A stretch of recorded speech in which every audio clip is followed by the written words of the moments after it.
etc. Heather Griffith, real estate broker. Pepulin, an at-large member, former nonprofit director and neighborhood president. Mike Parisi, at-large member, Melissa. Nicole Sprow, real estate professional.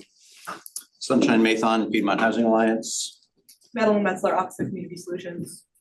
Antoine Williams, Office of Community Solutions. And that is everybody in the room. Is there anybody online? Okay.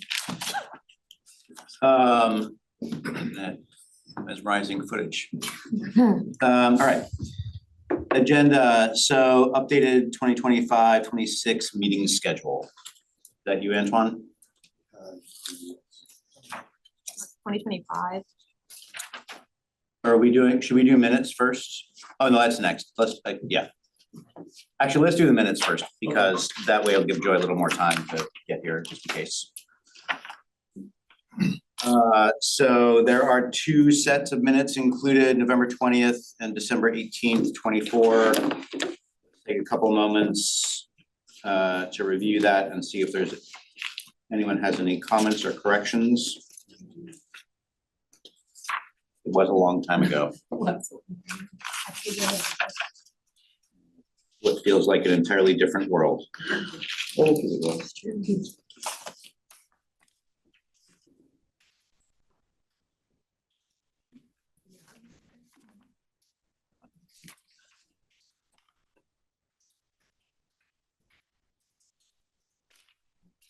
There are. Has that transcript always been generated? Am I just noticing it for the first time? It's always been there. There's been some updates. I don't think it's always been there, I no. don't think so either. I thought And it's so, I'm surprised how accurate it is. Yeah, it's Doing a great I job. used to like. Somebody click save transcript. Yeah, please, and okay, forward it to me. Nice. All right, I would entertain a motion for approval of both sets of minutes, unless there are So corrections. moved in, I was, attended both meetings, so.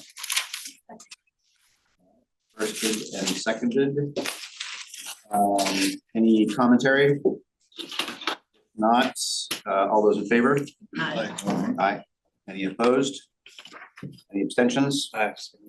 John Sales abstains. Okay. Next is the meeting schedule.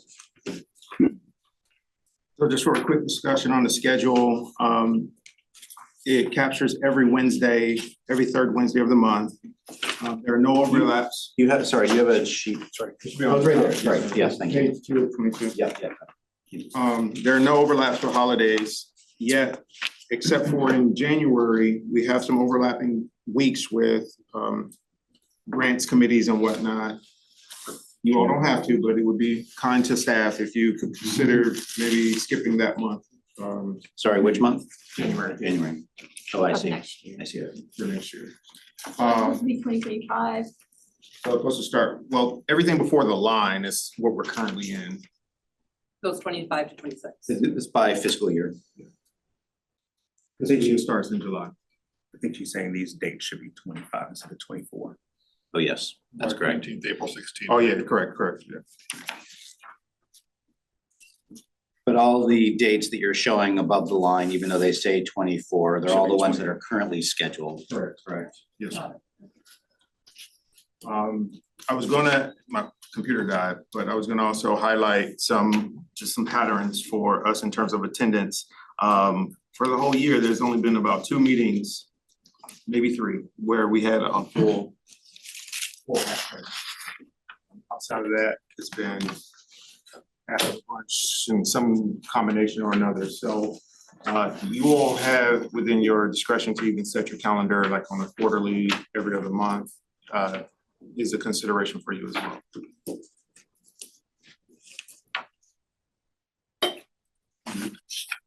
But you better hope for attendance because there is, the reason I wanted to highlight it is that if there is 3 absences or more, or something like that, your seat, with the exception of CORHAs, which is written into the ordinance. And Payne's. Payne's is also? Payne. Oh, yes. Is there anyone who's at risk of that 3 if you look back over the last year? Yeah. Okay, we want to call them out. I know that I've had some sick kids. And there's language that allows for those to be excusable, but we have to communicate that beforehand, so. So I guess then, is there either a change in frequency or a change in the date or time that would make it easier for more consistent attendance for anyone who may be, That's the question. yeah. Can CRHA have the flexibility for the CRHA with Kathleen or John? You gotta make that Yes. motion, and we can make the revision to the resolution. Okay, I would greatly appreciate that. You can just name a proxy too. We can't, because Can't?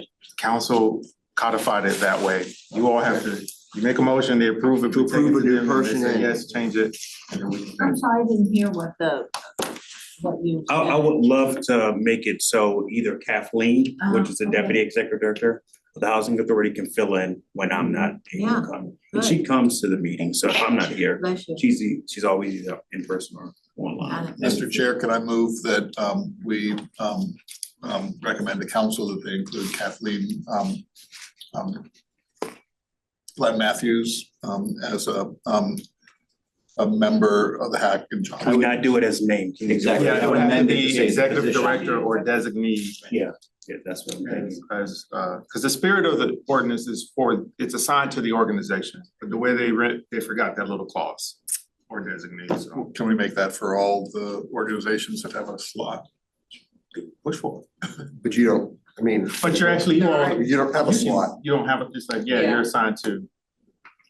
Yeah, you as There an aren't any other individual, slots like that. Right, there aren't any other organizations. Correct. So, okay, well, City council, I guess. so, Right, but he's also a non-voting member and part of, yeah. so I move that CRHA's representative can designate it's not a proxy, it's an alternative. an alternate representative to serve or to attend meetings. Second. Any discussion? All those in favor? Aye. So we'll draft that up and memo with, let's get it going. Aside from that, are there any other suggested potential changes? Again, either frequency, day of the week, time. I might suggest that we do have the dog days of summer. And we might want to look at some of those meetings with, not exactly to cancel them, but to acknowledge they may be. So just be knowledgeable about that, hey, we might cancel August. Can you, looking back over the last year, did we not have quorum at any one meeting? Yes, Yes, it was like just one though. And do you remember which month that was? I Was it in August, for example? think it was closer to August.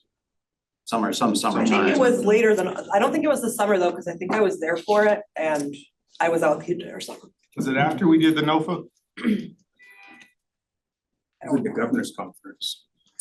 Oh, Because gonna that's line true, yeah, up which is November November. 19th. That's a good point. Let's actually, on that note, let's all spend just a couple of moments to look through your respective calendars and see if there's any, potential conflicts that we can predict.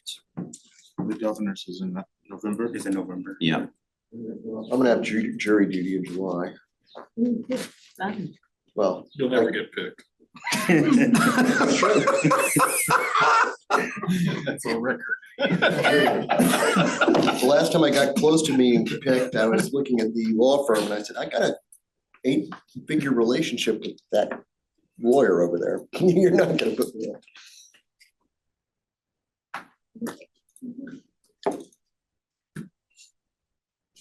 the Governor's Housing Conference is normally the third week, right? You go back, Which is the same as hack. yeah.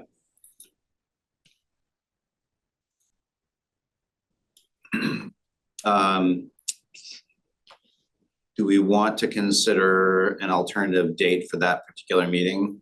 Possibly. And then also, I think the month before, didn't the Housing Authority, doesn't Virginia Housing have something too? Yes, Yeah, but Virginia Housing Alliance, It is tax credit conference. yeah. in October. So the idea would be to bump it a week or something like that. And maybe consider a different day other than The Wednesday. Housing Credit Conference this year does not conflict in October. The Housing Credit Conference is the fourth week of October. So the only seeming conflict is the Governor's Conference, which would be on the 19th, November 19th. Which I would suggest that if we're gonna do anything, we back it up because Yeah, we have to 26, forward. Yeah. it's 26 if it is, right. Madeline, do you have the days in November when the city's closed? Just the 11th and the next week, but we're not going there, so the week before though, the city's closed on Tuesday, the 11th. And I can look at this room calendar too. So what would folks think of, I'm hearing Tuesday, the 18th instead of Wednesday, the 19th. Is that what you're saying? Or are we saying going back to November 12th on Wednesday, I was suggesting the 12th. the 12th?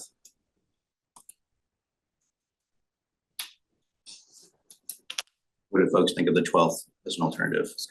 Works for me. It's a Wednesday. That is Wednesday. So, And this room is free.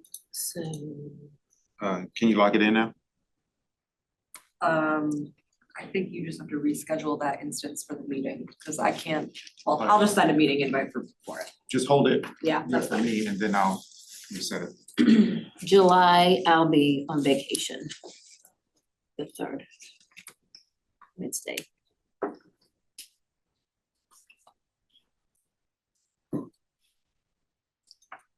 Do you wanna know about individual, I'm guessing you were sort of looking Yeah, for like big conflicts, Yeah. like housing. I mean, unless we know that, like, for example, let's say in July, there are 4 people that we know are gonna be gone that particular meeting.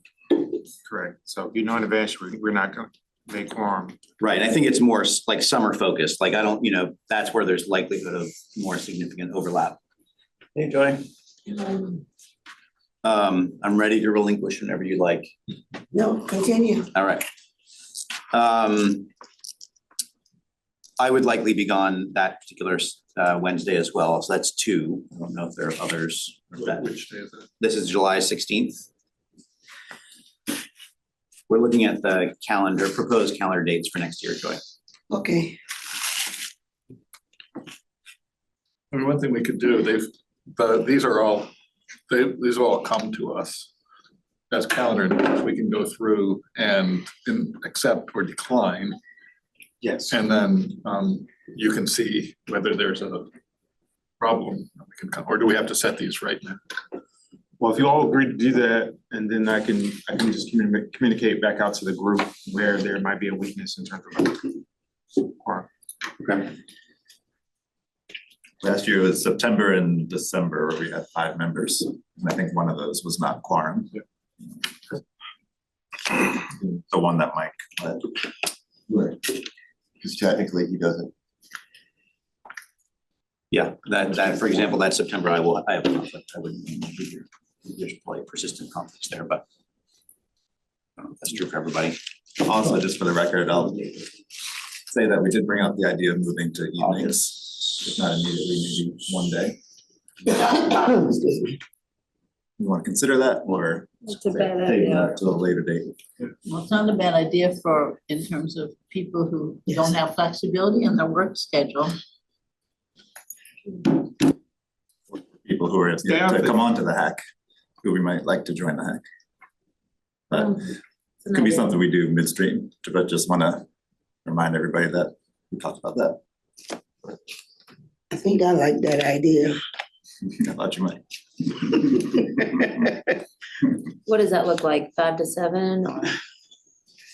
You can determine in advance one of these meetings to have it happen in the evening. We can put it in Civic Park that way, and that can be your 2 evening meetings or whatever.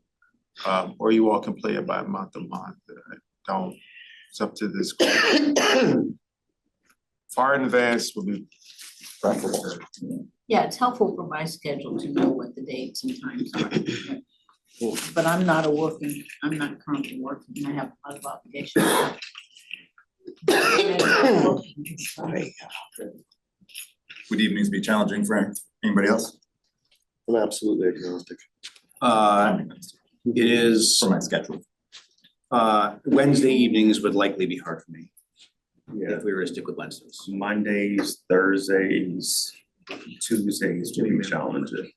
We have Thursday redevelopment meetings, Monday either council board or CRHA meeting. And Tuesday, we have agency meetings, so. Except for days. And that And wide. Wednesday, we have housing advisory meetings, so yeah. So, yeah. Sounds like evening John would be- prefer to not evening have would be challenging. additional evening Yeah. meetings. I think Kathleen would have the same challenges. Right. We could also consider, you all have subcommittees. If there's something that requires unique focus, you can target that for an evening meeting. So that it can go back up to the group. If you're not gonna be at that next meeting, at least your input has been provided. And if, well, Okay, so I think I'm hearing we stay with new to two. We've made one suggested change on, sorry, it was November 19th to change it to November 12th. Yes. Are you And then- accepting January's recommendation from staff? What was that one? January 21st, we just can't. staff is asking to Cancel or cancel that one. Move it It's earlier. actually 22nd, but Earlier, I think might be worse. Yeah, it might be because the holiday and all that. yeah. I'm okay with that. I move we scratch the January meeting of the hand. So the two changes are scratching January, should be 22nd, but scratching the January meeting and then changing November 19th to November 12th, 2025. I'll amend my motion. Both of them. Second. Any discussion? All in favor? Aye. Any So opposed? Madeline, Antoine, someone's gonna send around a revised meeting for that 19th, Yeah. so we can all respond. We're gonna cancel this one that's in there now because we have PAC members from, and she calls me from New York every so often screaming at me. Abigail. But, so we're gonna. Are you gonna clean it resend up. them all? Okay, Yeah. Just gonna create a new one. we'll all go through and we all sort of vow to go through and accept, which I just did. Yep. But I see that there aren't any invites for next calendar year, so. Do it all in one fell swoop. Yes. Okay. Onward to landlord risk reduction program. I'm not even sure where we left off with that. Believe it or not, guys, it's been about 3 months since we've all been together. So I think the general direction was to have staff put together a quick sketch of research. You all discuss it sort of in context to where the city left off. So some general information has been provided. I think it starts on what page is it? After your minutes, yeah. But we also have the benefit that one of your current counterparts here was with the city at the time where this was being discussed and might be the authority on sort of those background discussions. But you know, I'll jump in where you want to. I think. Yes. That's 2 cents where I'm sitting at now and the information I have, and because we've already started the budget conversation, and if this requires money, it's likely not gonna happen until like tail end or where we find extra change. That you, consider the timing, and the need. Maybe this might be for something that we flesh out on the subcommittee level, and then make a recommendation back up to the hat. I would point out that it's sort of landlord risk reduction adjacent based on this last round of CAF and HOPS and now CDBG. I think I'm up to 5 or 6 requests that somehow touch on eviction prevention programs and, you know, getting people in type programs and helping out with, so I think that I think we've got a siloing and duplication problem that I think the city can address. Is there a lot of, I've lost track of how many of them, but there are like 6 that we considered for some sort of, you know, eviction prevention, blah, blah, blah, blah, blah, blah, security deposits, all that sort of stuff. And I would suggest that if the city can come up with a solid two-pager. You mean to give like program guidance or policy? Or if we can just establish a program to obviate the need for everyone else trying to come up with a landlord risk reduction fund themselves. I mean, I'm saying that we try to coordinate this a little bit with the players who are trying to establish it, to see what they need. And is that for the city to administrate or to pitch for proposal for organization to administrate? I'm just trying to consolidate efforts. I see. Okay. One way or the other. You might not be able to consolidate efforts based on rent costs right now and a lot of other stuff. So I think it probably needs to be fleshed out a little bit. Your idea needs to be fleshed out a little bit more. Yeah, and I don't think there's always a duplication in services, even though the name may be the same. So an eviction diversion program like this is really focusing on the conditions and physical conditions of them taking care of the unit. Where our eviction diversion program focuses on not only housekeeping, but it's also focused on recertification, disturbance of the peace of your residence, non-payment of rent. And so it's everything that could lead you to the path of eviction. And so, yes, there could be some duplication in some, but not all programs are the same. Yeah, well, I don't disagree And with this you program is only focusing on one side. on this one thing, but I think what I guess I'm saying, we should address the impact of things that are next to it. Like, all right, well, this is a bit, this is about security deposits too. This is about wear and tear. There is an inspection component of this for the wear and tear piece if there's somebody actions on the under, and I'm just thinking that maybe we want to survey, even if formally amongst ourselves, okay, who's doing this type of work and trying to do this type of work, and where are we with it, so that so if the city steps in and says, here's our ordinance, it's something that people can attach to instead of being just one more thing in the shower. That's what I'm. Who all is on your CBDG task force? Who's on your CBDG task force? Salethi Carr, Lisa Torres, new gentleman came in from Belmont, and his name just flew out of my head. And then there's another member who was not present. Yesterday was the first meeting. And who else is on it? Yeah, I think we're at 5 people, 4 of which were present yesterday. Okay, I I'm sorry. No, it's okay. It's okay. I've had, this is obviously anecdotal, but I've had 2 voucher holders now in a home. And I would say it's amazing how many programs they kind of channel to get money to the landlord. It's like city social services department, the Haven, private church, like the school they're working at, like I think it would be helpful, I mean, I don't wanna speak for anyone, but it would be helpful, I think, for even that like tenant who's like hurdling to have like a centralized, and she's always like, oh, I'm sorry, they ran out of funding here, so I'm gonna go here. There is a centralized place that folks can go to get rent relief other than what the state have. But they're only limited, and you have a certain maximum that you can get within a year. So folks is gonna go somewhere else if they're in need. The city has a guideline. It was much higher during COVID, and now it's reduced, where they will help.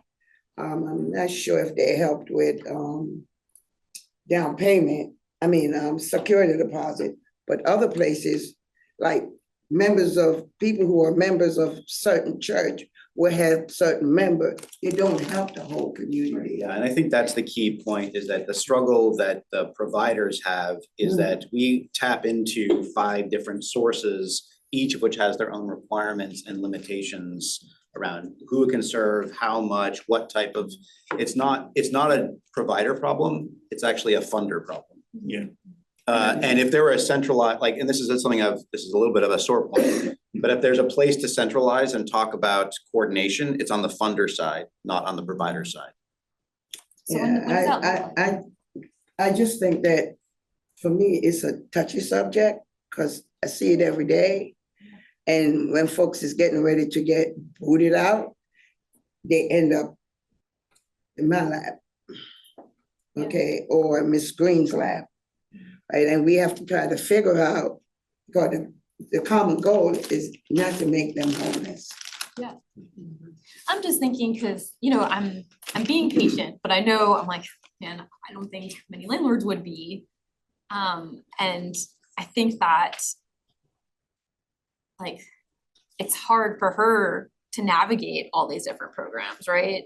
And so, I don't know, what would it look like if the funders would, I mean. I don't know, but I do wanna put, I mean, I don't know how much time. sorry, No, it's okay, I just like, I wanna make sure we get through the goal of this specific topic and around Well, the we fund can put that itself, in the and then we parking can lot put, and go yeah, back to exactly, it. like, we may be time later this meeting, or maybe it's a conversation for the next step. But let's focus in back on the risk reduction program. Can I ask a question about what's in front of us? Yeah, please. So is this simply, has this changed since the last time we looked at it, or is this just a, Okay, so that on, starting on page 18, that version is the last sketch or draft that was being contemplated from the city. You had did an update for council, I think it was just some languages or something, you did some soft updates. And this was the last, this is consistent with the red line version that Phil sent me as well.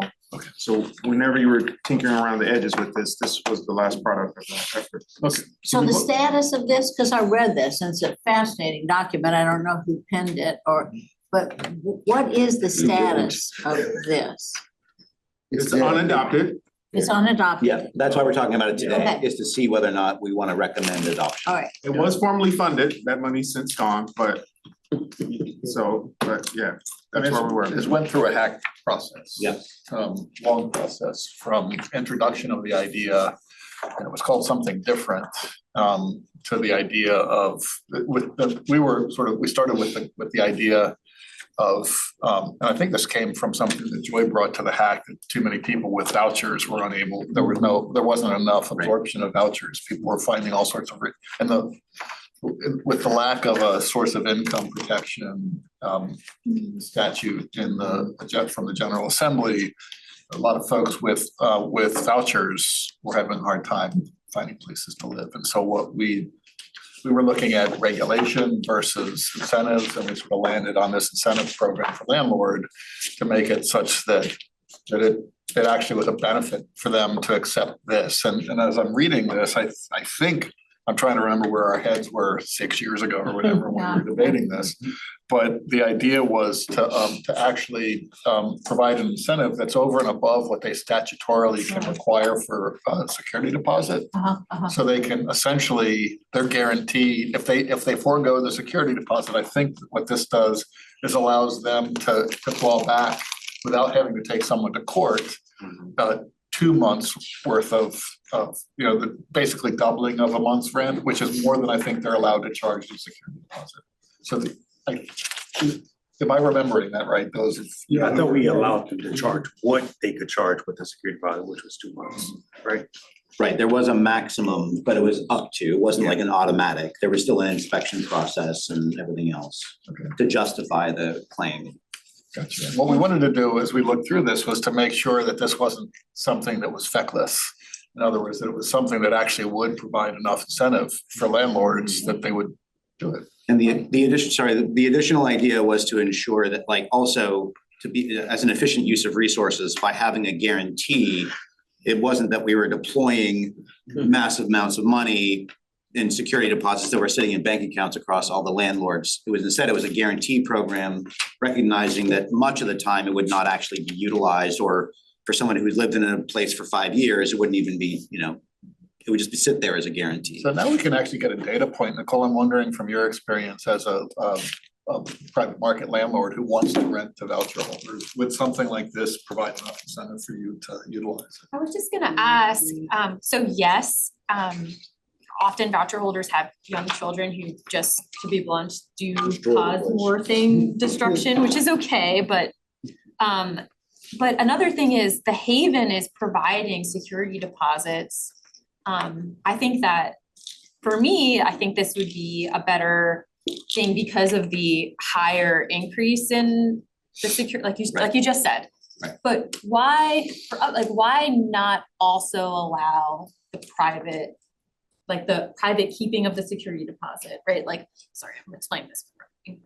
Like, Why can't you hold it in escrow? yeah, why can't you hold a security deposit in escrow like normal? And then if there's damages above and beyond that security deposit, then this kicks in? Well, one of the Or do you have points of to- this I agree with was that the security deposit itself was a huge impediment to getting in the first place. It seems like everyone goes to the Haven now. I mean, I Well, don't, and I would submit that, a $75,000 commitment from the city as a reserve fund is gonna save the Haven money if they're not having to kick that stuff out.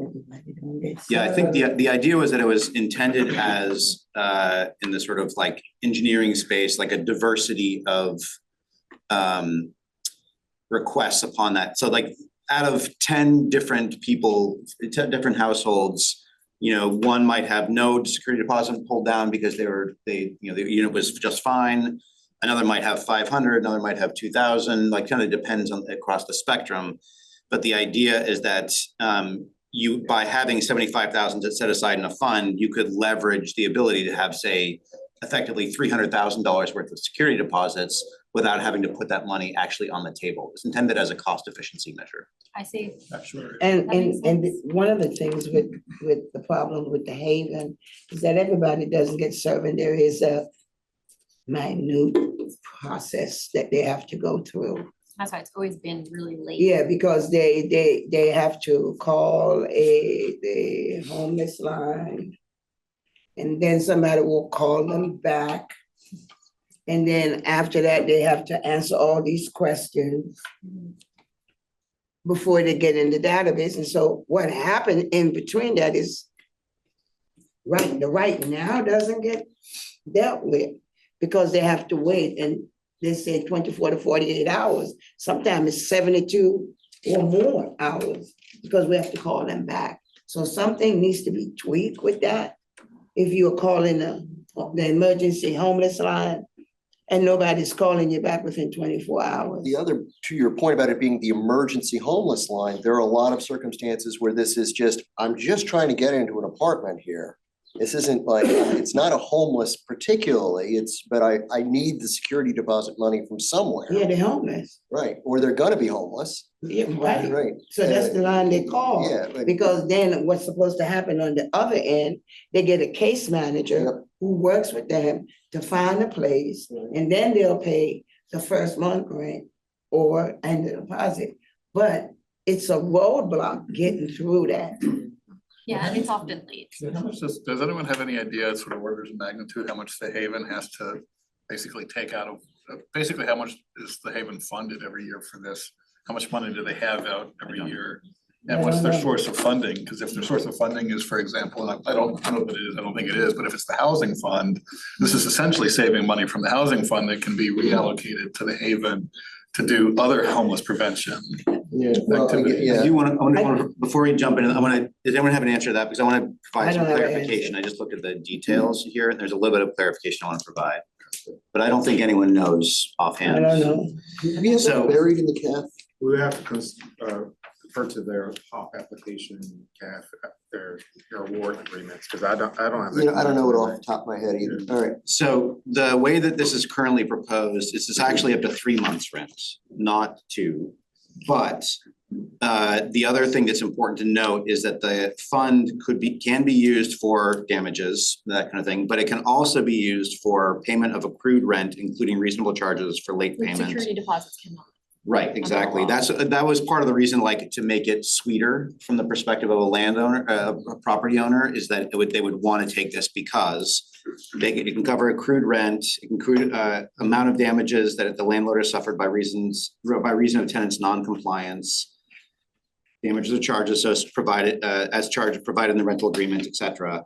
So maximum of 3 months periodic rent under the rental agreement, notwithstanding paragraph 1, no more than 2 months can be used to fund the payment of accrued rent. That's right. Yeah, so it is intended to be more than what a normal security deposit can do, which would make it more appealing ideally for landlords. So I somebody who's in this world a bunch, I think it's great. I can see a landlord who's not really in this world to be like, oh gosh, I've got to go through a city process. What does that look like? I'm relying on the city and, you know, they're intimidated by that. But then also, if we're not giving the tenant the security deposit directly, it gives a landlord an excuse not to rent to them. Do you know what I mean? It's not because they have a voucher, it's because they can't pay the security deposit. The city's paying. The city's not paying, that's. Providing a guarantee. It's a guarantee. If they would So need the- to use it for something, the city would pay for it. They're paying for it. Yeah, and they're not allowed to use that money that's supposed to be sitting in escrow. They're not allowed to take that money and utilize it for It would something. require education of landlords.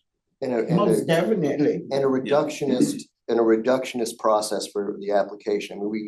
I mean, there's gotta be some sort of efficiency of tying it to vouchers somehow to make it more or less automatic.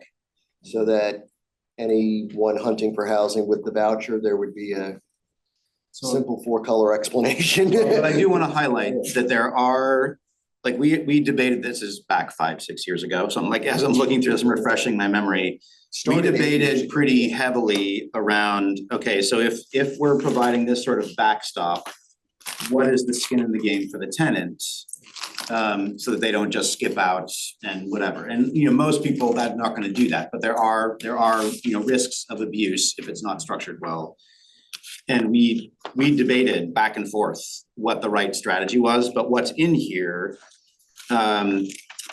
is that in order to qualify, a tenant must, one, receive rental assistance through one of the qualified programs or a similar program approved by the program administrator.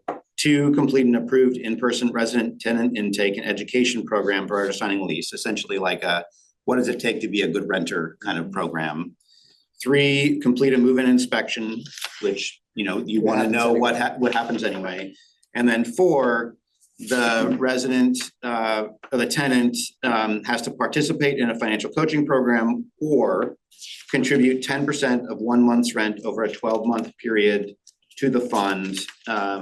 So there's like a little bit of skin in the game, not overly burdensome, but some level of co-participation in that. So that's where we land. I'm not sure that's still where we wanna be, but that's what's in there. Did we discuss sort of a one and done? Because I'm not sure, I seem to remember we discussed, well, look, I mean, the other thing is that the hazard is that if the city has to execute on this, you're out of that program.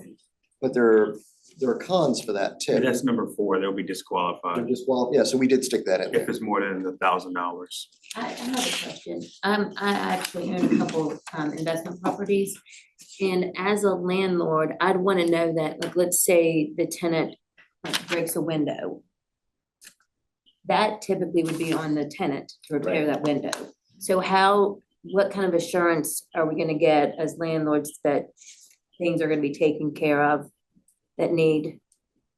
Like, if my dishwasher breaks, I take care of it, but like if they did something to damage my property, that it needs to be So addressed by them. the way that I read this, so the funds can be used for accrued rent, the payment of amount of damages that the landlord has suffered by reason of the tenant's non-compliance of the, you know, Code of Virginia, less reasonable wear and tear, other damages or charges as provided in the rental agreement. So if there's something in the rental agreement that specified that if, you know, there is undue damage, that would be covered. And then what's the process to get reimbursed? Like, how long does that take? Months? Yeah, that's a good question. We didn't really talk about that. We did, there's an administrative entity, whether it's a city staff person, or we also talked about the idea that this would go out for RFP for some nonprofit to potentially administer on behalf of the city. I think that would be very important to.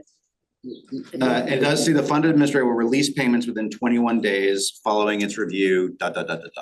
Well, of course, It says 10 days to review and 21 days to pay. so just. Okay, 10 days to, Just for that's good. clarity, so if a About a tenant, month? yeah, so if a tenant if a window cracks in one of your rentals, you expect them to repair it or is it cost of it? I would expect them to repair, but what if they don't have the funds? If they did the. They did it. Yeah, I would expect them to repair it. because I would think that there are a lot of landlords there are a lot of landlords who'd say, last thing I want is some tenant making a decision of property as to who's gonna replace this window. I'll replace the window and assess the damages of the charges, right? I mean, that's the other way to look at it. I remember when I was a Landlord's tenant, I gonna had to do practically That's- break my landlord's arm to but that's the repaint way the to room. do I'm like, it, it's right? white, it just looks terrible, I'll That's just an repaint it. example. Yeah, It I could know, be but something more. Different. This, yeah, I have that question as well. Is the timing, is the reimbursement only happening at the end of the lease? Yeah. Yeah, I think Or is it happening? that's the important Is question. it happening mid-lease? Yeah. You keep track of everything and then say, hey, Whoever's this paying is. for it or preparing for it, you would want. Yeah, I think not to I think wait it's a until the one person- shot unless Right. it's something, where you call up the program like, I have a real problem, which is probably gonna graduate to some other services being needed. Right? Yeah, I would think it would be at the end of tenancy. Yeah, unless there's some very particular reason. So I think you raise a really interesting question.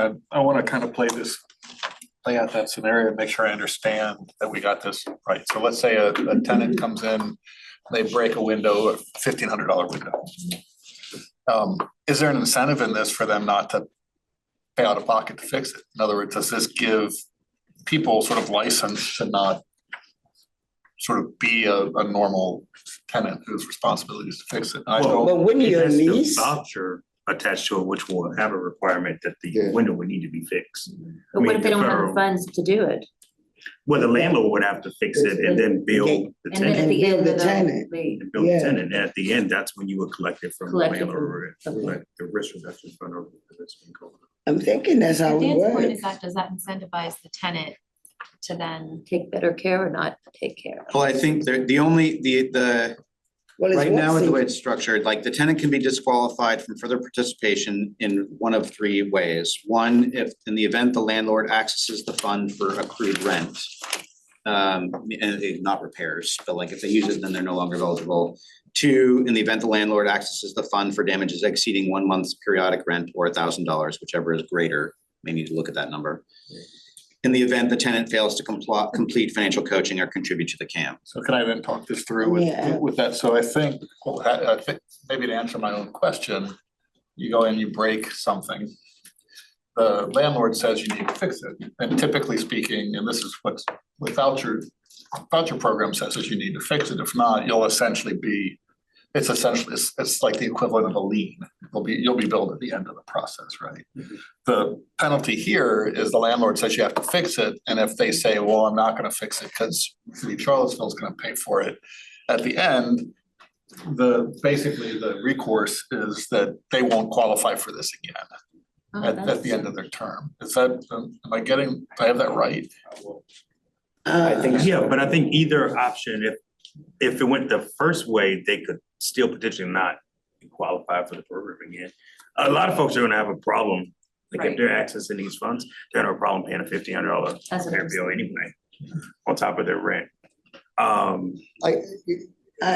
would suggest that the sort of game the system piece of it is a very minor error that we Yes. need to think about if it comes up and then either in the management and administration of it or go back to city council and say, okay, so filed under a great idea that didn't work is this paragraph, change it. See, there's other things, like with all these funding programs, if someone damages a unit, they could lose their assistance. Everything. So I think that's enough. There's enough. Like you think that's there's enough of a incentive carrot here? there to, Yeah. I mean, you lose your voucher, can never get a voucher again. Never take a That's long that's a time. big, that's a big thing.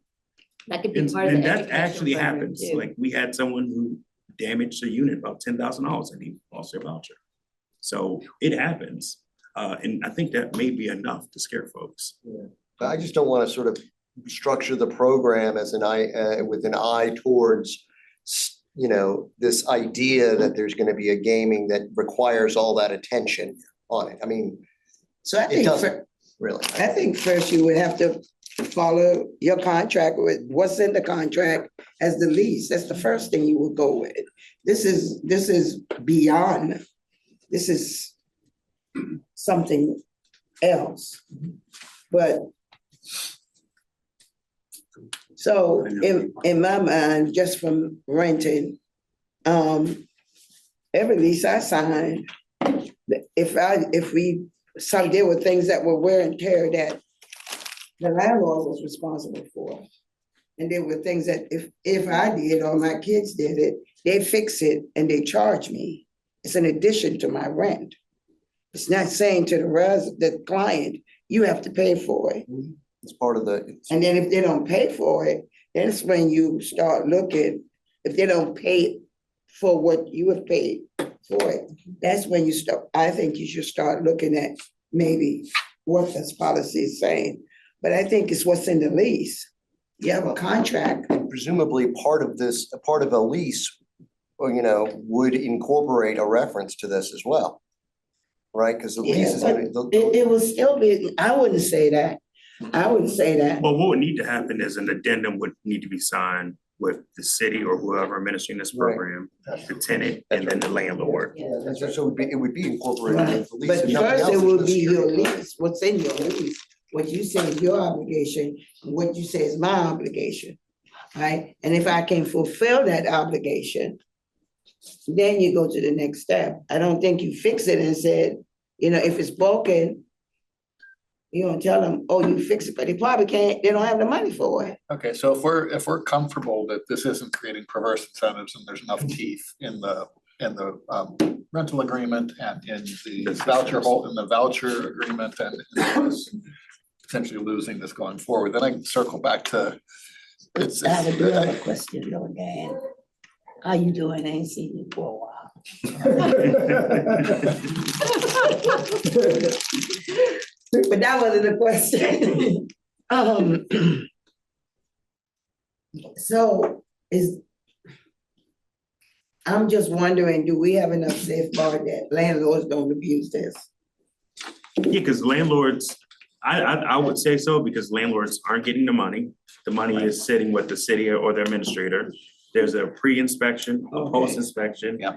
And the administrator has the ability to be involved So in both that's, of those. yeah, that's, The pre-inspection is very important. okay, so that's and yearly, Yeah, pre and post. re-inspection and, No, yearly is not in here. But the yearly, voucher, but the voucher program but they requires do a year. yearly But they do that, inspection. yeah, but this is just like the front end and the back But end. I'm just saying, It's only a year, it's not like every 6 months. What for the Go in and inspections? inspect the house. Yeah, it's only yearly. It's only yearly, yeah, You can request more often, but based on the lease. yeah. Okay. So then I guess I go back again, so if we're comfortable that this isn't gonna create perverse incentives and it's covered elsewhere, then the question goes back to, I don't wanna put words in your mouth, Nicole, but sort of the implication of Nicole's question, is there enough in here for the landlord? Right, and so if you're a landlord, let's say you're going through the process, somebody breaks a window and they say, I didn't break that window, and you said, you did break that window.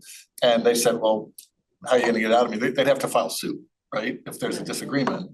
This basically, instead of a landlord having to file suit, they just go to the city and the city is the arbiter of this. Would that be an incentive for landlords, Nicole? I just, Might be. Or is that incentive for too some. abstruse? it's, again, like, the problem is that the rental market is so tight that it's like, why, a lot of landlords like, well, why don't I just lease to Yeah. someone that I don't have to deal with all this? any You gotta make it challenges or easy. barriers. Which is sad, but I don't know how to get around that. Yeah, originally back at the end of 2017, when Stacy started pecking at this, part of the thinking was, and this is when we had the backlog of vouchers as well, as what can we do to get landlords comfortable with the concept of voucher in the first place? And this would be easier because they would feel better about having the entire city backing Mhm. the. Yeah, the security idea was deposit. for it to strengthen the voucher Sure. acceptance, Yeah. not actually undermine it. What's the state of that issue right now? What do you mean? And has it We're changed? vouchfully out.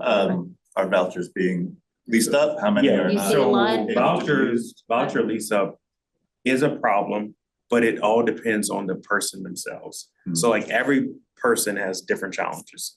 So looking at your credit score, income, a lot of folks still require 3 times your income, even though there is a source of income protection out there.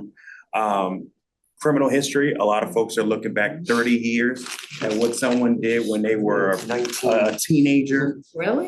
Yes, like an assault from 15 years ago Mhm. impacted someone in public housing, moving to a voucher unit. So all of those barriers are really a lot of the challenges now. Vouchers get leased up. We have all of our funds are fully obligated, plus additional $400,000. So we had a shortfall last year, and we're expecting a shortfall this year because the voucher amounts, rents are skyrocketing. And are those HUD vouchers only, or is that also CSRAP? That's mostly HUD. CSRAP is like, we can't grow anymore in that program. It's capped. It's fully, We're- it's fully, Yes, unless Not we're every adding grant additional goes funding to towards add more these people. But CISRAP is up there, but they're not seeing a shortfall. HUD program saw a big shortfall last year. So this isn't gonna solve, like, the underlying problem is that there's just too few housing units, and that makes the landlord way too powerful in the market. That point. So this is not gonna fix that. It's not gonna fix the problem, but it's gonna solve one side of it. Exactly, I think like as more housing units come online, which is, there are a lot of housing, units in the pipeline. Mhm. For those units that are kind of considered luxury now when maybe they shouldn't be, this would be helpful for those, cause there'll be less people interested in those, and voucher holders will have a more competitive say in those, so I hope this becomes more relevant as renters get more power in the market. Well, more Um, apartment buildings are being built, so that will shift. Can I just circle back to the security deposit question?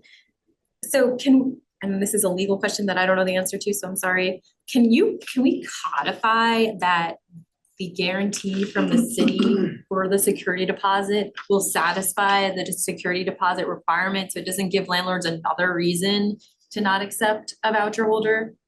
Does that make sense? Codify it or just put it as a condition of the lease? Because there's an addendum. That'll be part of the addendum. I That'd be would part of the think. addendum to the lease. It's like, yeah, I mean, if you want access to these funds, oh landlord, you have to acknowledge that there is no. So right now, Mhm. there seems to be the Haven, or there seems to be funding that is giving people security deposits specifically. For whatever reason, I don't know all the background, but it seems like a lot of people have security deposit money from someplace. If we're saying, well, let's reallocate that money to this, then those people aren't gonna have security deposits to give to landlords. They're gonna have this guarantee from the city, which I think makes sense, but it gives the landlord an excuse not to rent to that person, right? Oh. Cause I don't know if we're saying don't give money to the Haven though. Yeah, we're not. I it's think, not a- I think this, so I see this as strictly being something totally different than security deposit. I see this as looking at reducing, so when you're Reducing talking to risk. the landlords about, hey, why don't you rent to voucher holders?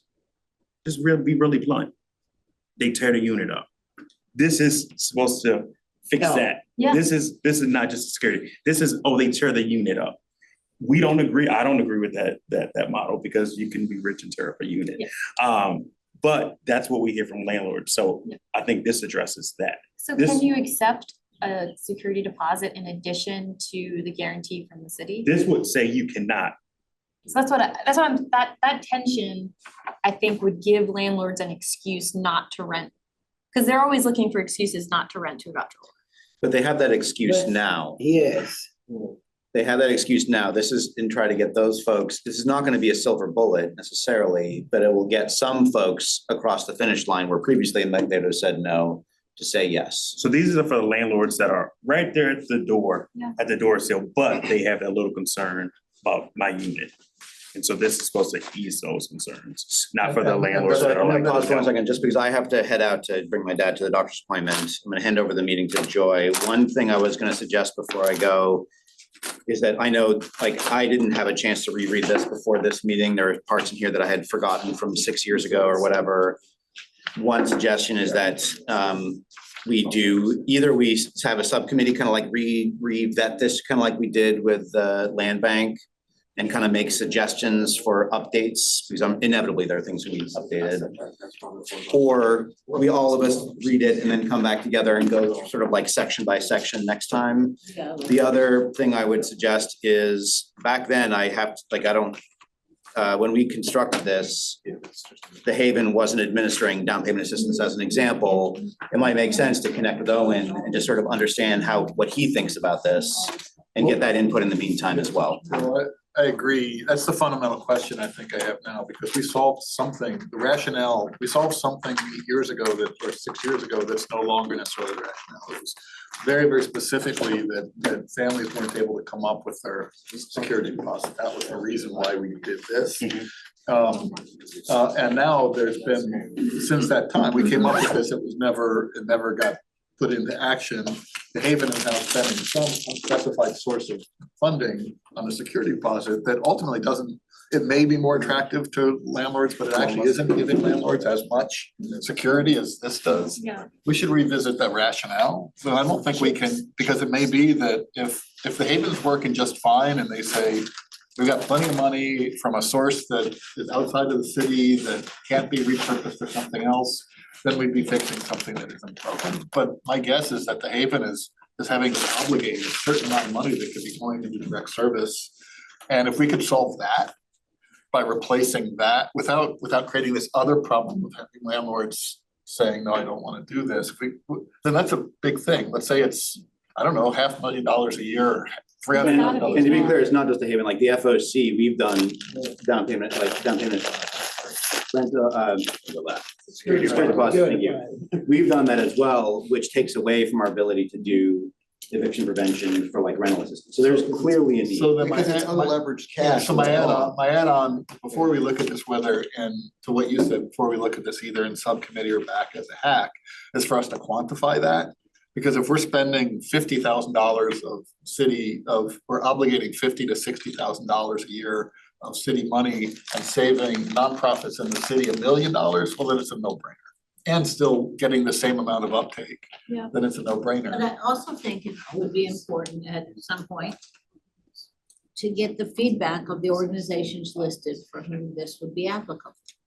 I mean, we can't do it independent of. That's what Dan's saying. You mean landlords or? No, nonprofits? there's this listing of organizations for, that would, you know, their clients would qualify for this arrangement, and I just think if this is as old as you say it is, I think you just need to contact all of them and get their feedback if they wanna participate, if they think it's a good idea. Has the hack in the past invited people directly to meetings?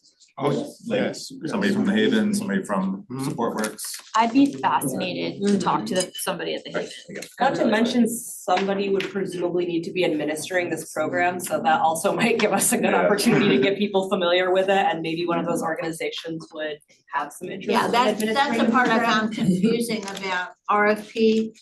And is it the city or is it a nonprofit organization that's the administrator? And I just found that. Same deal we were with the land bank. Yeah. We hadn't figured that out yet. Look, it's written here like there's gonna be an RFP for somebody to administer it. So that would, to me, Yeah, sound so like it's- you're not planning on the city to administer it. Yeah, that's We what only I. had one staff member at that point, I think. Well, I don't think that our department is in any position to administer this entire program if you want things done in 21 days, That but. was, I don't wanna say it was self-serving on your part, but you're just like, I do not need this on my plate. It was It's too much there was stuff. no way that was gonna happen. So I think we'd I was wanna, I think we'd wondering wanna why- evaluate capacity, and I'd like It to would hear be from great the program. city whether they could actually even take it on. And, I think I think scoping that and that mission is kind of a subcommittee meeting. Let's figure out what questions need to be asked and go ask them and then report back. I think we're asking the questions now, rather, maybe we Alright. can save a step instead of having a meeting to ask the questions. I think the questions that are coming up are, how much is being spent on Security deposit security deposits? and how much of it recirculates when these people move.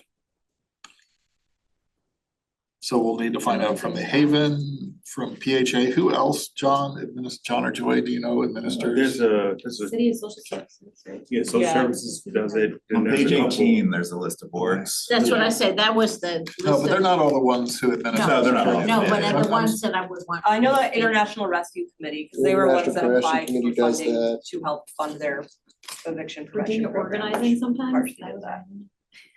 The Otis. What's the, we have two churches that we've been working with. Yeah, Pat Patcham, Region St. 10. Paul's is one, Payson, Region 10? Pacham has money to. You could go to the Housing Resources Guide recently launched by Yes. Charles Yeah. tomorrow and find the list of organizations. Yeah, that I have was security thinking deposits. you. This is specifically for people who are giving out, who are providing funding for security deposits. So far I have Haven, PHA, Social Services, IRC, potentially the CAF doesn't have its own program. No, we're giving money to other people to do that. so. VO, Pacham, anybody else? Region 10. Home to Hope. Home to Hope give money. Home to Hope does that too, yeah. Fountain Fund, or is that just? Yeah, but the bound funds, those are all loans. Just loans, right? Yeah, they don't. Just, AIM, they're you have private AIM, churches. Yeah, private churches, and you have AIM some does. philanthropists that does it too. Alliance for Interfaith Ministries. AIM does. Yeah. And then let's put miscellaneous for the spare philanthropist or church or something that does one here or there. And so let's as the chair, I think I still am of the subcommittee, I'd like to, that be the first question. Let's quantify what the challenge is. How much, yeah, what is it? So we understand what the return on investment is, so that we then understand how much headspace we want to take up in creating a new program.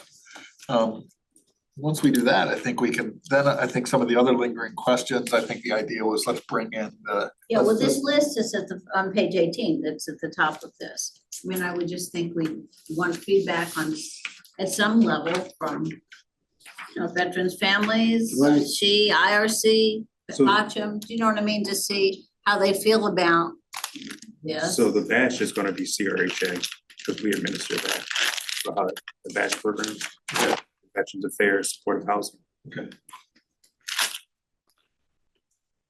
So that's the second question is, what do the people who administer rental assistance think of this idea? Is there anyone on the landlord side? We haven't really talked about. I would love there to talk certain- to Emily Dreyfus, cause what she knows is that there's like a few landlords that are known for evicting, and there's only a few, so she would be a wealth of information on this. I do have some questions. We did a soft survey of folks who were kind of around as this was bubbling up. So I had some feedback from Misty Graves, Todd, and Emily Dreyfus around some questions. It's not the questions you all have been asking on the develop, but I can share that with you. But she's definitely one, to Nicole's point, you definitely, I heard. Who is Misty Graves? She's over our, Planning, no, no, So social city. services, human services. She administered it, she helped with the city program. But I think it's a great idea, is asking landlords, I'm thinking about Missy Chrissy. Yeah, I am. asking landlords, is there I mean, Nicole, who would we go to, I mean, we could ask a miscellany of landlords to come in, or should we ask the Association of Realtors, or who? I think we asked the. There Is there a is- certain I type can- of landlord that's? Yeah, Yeah, because if of you wanna the focus should on be voucher holders, targeted. Yes, the voucher I can- holders, Yeah, yeah. John probably has a do good list of something. landlords. Yeah, I mean, we have access to the vouchers, landlords. What about like RPI, Real Property, they're a big property Well- management company, just have Doug come in and.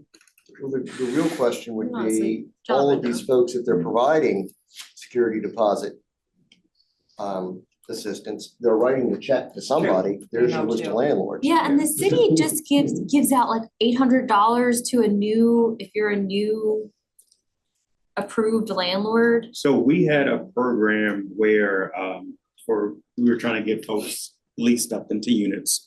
Where if you were a new landlord, never rented a unit to a voucher holder before, we would give you an automatic $1,000 upon signing up. Right. And then if you brought in a second unit that was also a new unit, no history with the supported assistance on it before, we give you $500 for that second unit. That program went away in 2022 after COVID money. County still has that program and they do really well with it.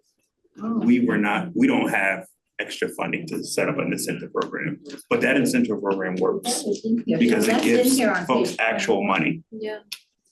John, would you, instead of asking folks to come in, is your group responsive to a simple survey, like 3, 4, 5 questions to give you all the insight you need? Yeah, and we also have the landlord check-ins. Okay. So we do those quarterly and then semi-annual ones Okay. with the county. a partnership between all of our landlords. Yeah, we're a small community.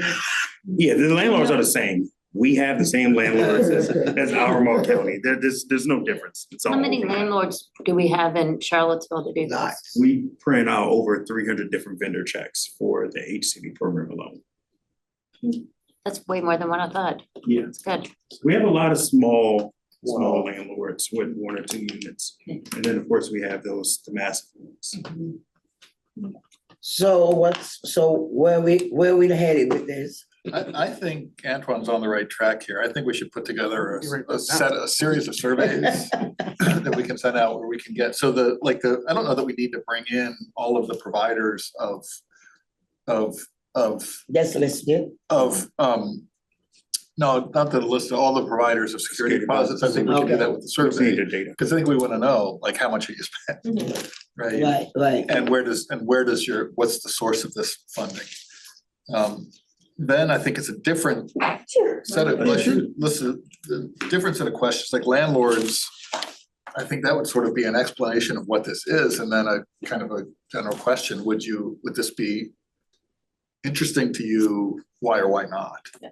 Right, and then, I think maybe specifically in the case of the demographic that John's talking about. well, I think it's the both. hardest to- I think it's both, because I think, those are folks who are already accepting vouchers. I think the question would be, for them, the question is, would you be interested in this as opposed to what they're getting now, which is Haven? Mhm. As Yeah, I opposed think to those are two as opposed distinct to the new questions. folks, would this incentivize you or the folks that you manage properties for to accept voucher holders? I think it's definitely both, because as much as they're already accepting it now, they have that cash in hand. And that was kind of sort of the question I was at Sunshine. As we go through our redevelopment, we're switching over to tax credit properties. Tax credit, the banks, Virginia Housing's used to seeing security deposit money in the account. They look at it monthly to check to make sure, hey, security deposit money's there, the reserve account's there, the operating account is functioning properly. And so if that's no longer there, do they still have that same assurance? Accept this as Yeah. in lieu of, yeah. If the city gets a call from somebody or a landlord and says, I want to know more about the voucher program, do we have any documentation about those callers to be able to contact them? So if the city gets it, they typically send it over. The voucher program is not a city program. It's a housing authority grant program through the federal government assistance. And so, yes, we give them a lot of information. We also have new landlord packets and new tenant client packets. So if someone wants to come and get information, if they are a landlord, want to be a landlord, we give them the new landlord package. And then for tenants, we have information online, and we also have the information about our office is literally right around the corner. Is that online too, the landlord package? Let me check. I think it's on your website. And to qualify that. From my research. Did some digging, I remember met a coming couple across times. that. And to qualify, the SISRAP is a different program that is city, but the Oh, Housing okay. Authority administrates that. Okay. Yeah, but I was just thinking, somebody might call the city first to say, I want to know more about the voucher program. And then I understand that it would get referred to you, but I just wonder if anybody has the documents of those callers that we might be able to No, contact. we're not retaining that. As soon as we get a referral, we pass it along to John's team. Gets it out of there. We've All lately these been places getting a we lot go. of the online referrals, so those Yeah. get tracked a little bit more. We can get a general sense. The civic one, well, I get them, I can track them, because I think they automatically come to me most of the time. The civic ones. We don't get a lot of those, every now and then. We do. Yeah, then I get some directly. I guess you can click Housing Authority Yeah. from the website. I did not know that, but yeah, I get some. So here's a question about process for you, Antoine. How much are we allowed to communicate? I can't even remember how much we're allowed to communicate digitally. And the reason I asked that, bracket that question, the reason I asked that question is that, Joy asked me how we go forward.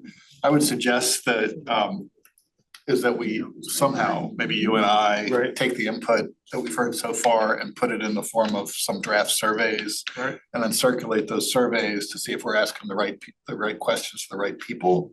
And once we have those right, then we send them out. We can do that.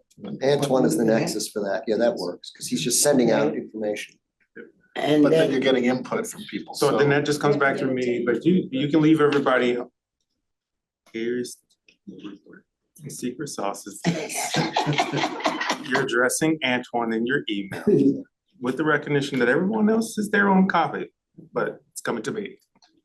yes, So if it's okay with Looser you, than we so used to do it. Joy, do you feel, Joy, do you and committee members feel confident with that as a way forward, that we'll take this as long as conversation? Antoine is comfortable with it, it's I'm comfortable with comfortable me. Yeah, so you and I can, But when I start seeing you yelling at Phil back and forth in emails. No, we just go to each other's offices and do That's that next door. Just Yeah, but ultimately it comes Oh, to you you. are next. and I used to have a cane to hit him with, but.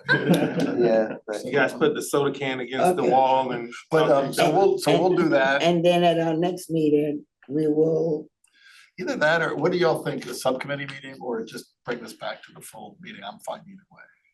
So what I would only suggest that in terms of the timing with spare change in the budget being, we don't want somebody else to scarf up the spare change. Is there spare change or? I am not in charge. Cause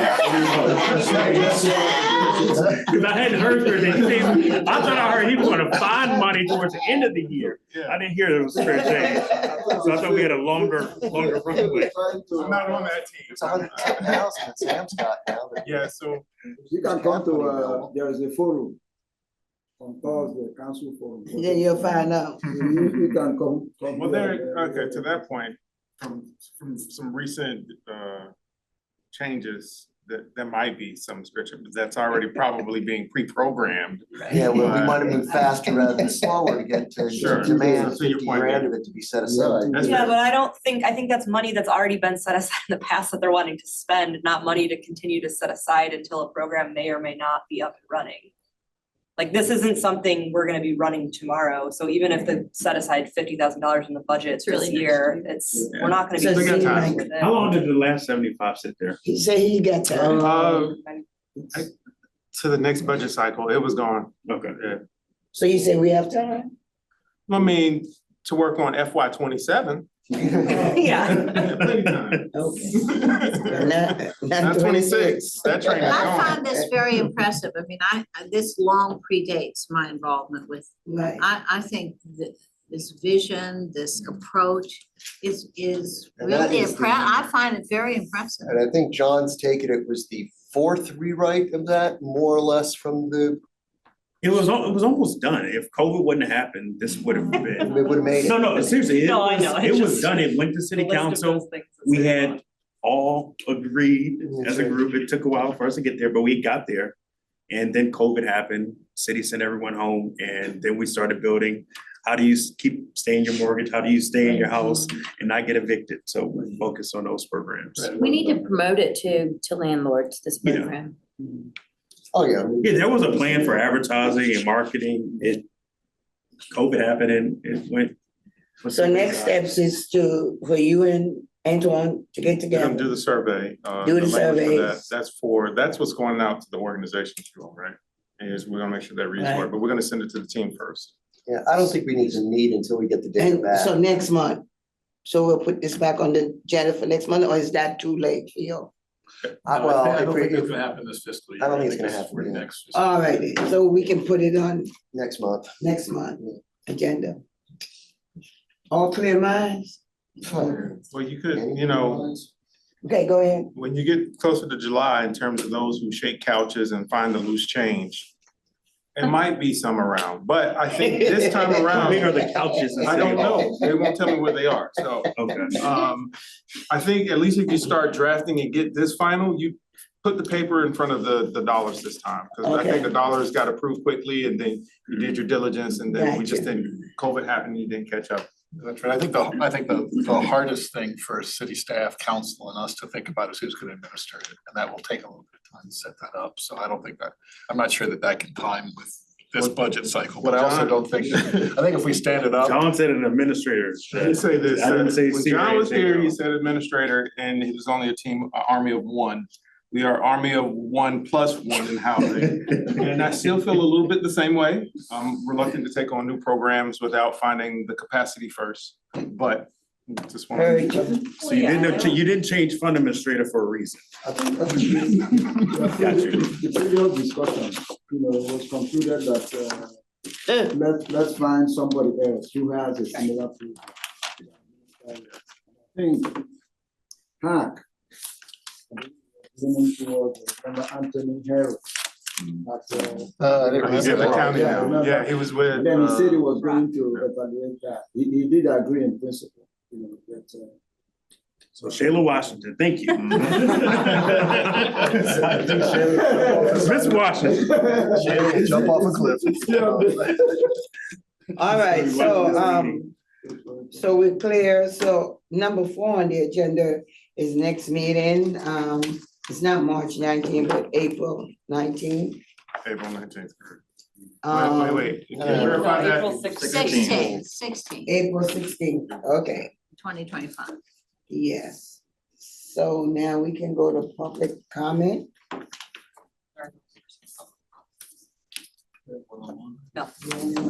Okay. I want to add something, not to this agenda, but because of the reschedule and the change of agenda, it didn't get picked back up. But you all were supposed to take up hack election for officers last meeting. Okay, we will do that. So can we do that, next meeting? Well, the thinking was that you would make, people would put their names in the hat and then in the next meeting you would vote. Okay. Put your name in the hat. Let's put your name in the hat. I like you. No. Oh, yeah. If y'all comfortable, because sometimes I miss meeting because I'm at a conference. I'll third join. And with Sunshine as the. So let's decide in order. This is holiday week.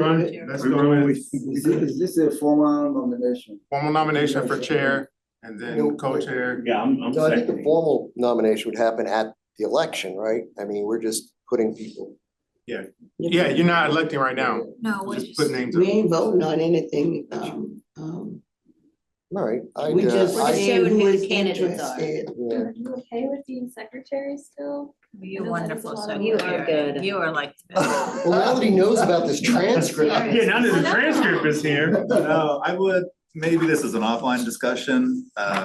Yeah, I would be curious. I know like y'all at CRJ use AI. I don't know if that's working out for you or not. I don't But like it. I would like, not just for me, but I don't like maybe it. future secretaries making it a little less time I mean, intensive. that's awesome. Yeah, Zoom Yeah. has a transcript. Yeah, this is an upgrade. That's what took me so long for logging on. They changed something. My impression is minutes, the intent is to have something more digestible than a transcript.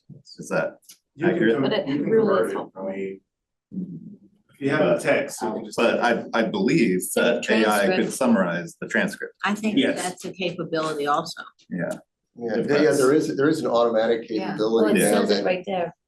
I mean, I also, No, Yeah, but summarize. to summarize. Oh, yeah, you can it. convert it. I mean, couldn't we also, Yeah, that's couldn't we fair. also have minutes that say the board or hack discussed the landlord risk reduction fund? And for a full transcript, click here and Yes. just copy that? Yeah. You don't have to do verbatim minutes. Yeah, all you gotta do is have I know, written, but- No. all you have to do is You're have close. written minutes. You really And that's what I AI would, does. I would suggest like massively That's why I compress, they don't like discuss it. this topic, and for full transcript, press. And- I think that's the way I would wanna go is experiment with also have the summarized transcripts. Video. If we need to tug it a little bit, have to take no more than But 15, once 20 again, I minutes. went to the Charlottesville.gov and went to hack, and the minutes, the last minutes that are available listed there are So they're June of not, twenty they're twenty-three. not on the page anymore. They're within the calendar event. The same place the agenda is where the minutes are now. Okay, but I'm just saying. I just went to Charlottesville.gov. Okay. It says, then maybe we need to take out that portion that says, Sean Tubbs does always bad. then it goes, We're not then I went to Housing Advisory Committee and. And they are posted where they are supposed to be and where they're Okay. required to be posted. I- For Sean Tubbs, I understand your Alex is point. taking notes of that. So we will work on that. Please, okay, so. I mean, I can take the page down and we're still gonna hear Yeah, complaints or just about, I take can't away. find your. Okay, well, Or say where, instead just say where they're. No, We'll no. start there, But, no, can't see even how you update can that tweak page. it, don't That's take part the of the page issue, too. down. but it's obsolete. We're not Okay. uploading. Yeah, new it's minutes. from the It's from previous Previous Okay. administration, Yeah. previous. Take it down you and just then. link it. No, because it's in a separate system. Yeah, that would be You have to too just easy. Describe it, look, go to the calendar and go back and. It's extremely simple. Also, if you all are gonna submit names for your recommendations or defer this whole topic to your next meeting and figure it out, there you can. Joy Sunshine Mike, that's my solution. Joyce Sunshine Mike. I'll second. And then we can just hold the motion can be out there, we can hold that Yes. motion for a vote, we can also take, if that motion doesn't pass, we can take alternative motions at the next meeting. Yeah, It's up to you all. All right, Can I ask one more Makes question sense. before we go? sure. What about the ADU manual and updates to the zoning ordinance? I have no update on that right now. I don't either. So for the next meeting, you want us to read this and then we're gonna go through each section? Is that what we're gonna do?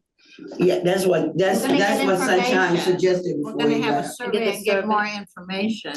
First thing we'll go over survey data. The survey, okay. And again, if the survey data shows that there's no need for this, we'll have a very short meeting. And who's gonna send out the surveys? Antoine. Antoine and I will work on initial draft language, then Antoine will send out the draft language to everyone to comment on directly to Antoine, not to the group. Okay, And then Antoine will collate all those responses and bring that back. We'll look at the new draft, or we'll look at those. No, I'm sorry, he won't bring that back. He'll send that out. And then he'll collect the data and bring And the send data that to out. the next meeting. okay, good. That's it? May I have a motion to adjourn? I move we recess to the next meeting since we got an open motion. We don't adjourn, we recess, but yes, I vote to do that. You want me to flick him? So you want us, so you want me to say that I need a motion to recess? Well, I move to recess, so. Oh, you move, who's second? Because. Second it. All right, all in favor? And since we're adjourned, I move to censor Phil from being. Take a number and stand in line. I'm number one. That's good trouble. We're all good trouble. Good trouble, good trouble. All right, now I gotta go.